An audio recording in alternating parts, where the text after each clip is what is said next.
好多謝大家可以過嚟啦。今日係我姜濤第二個個人演唱會，歡迎每一位觀眾朋友。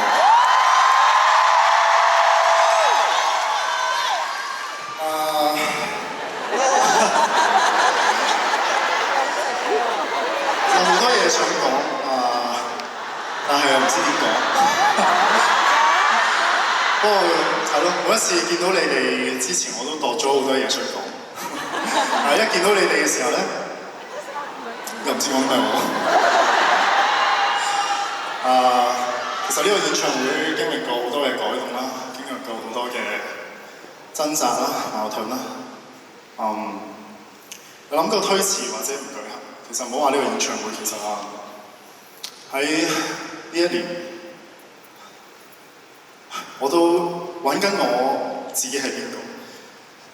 當我經歷咗一啲事情嘅時候，我都自己都掙扎咗好耐，經歷咗好多嘢。到最後，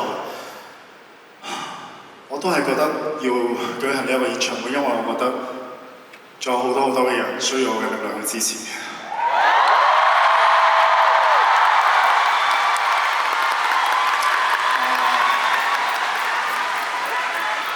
以我所知都有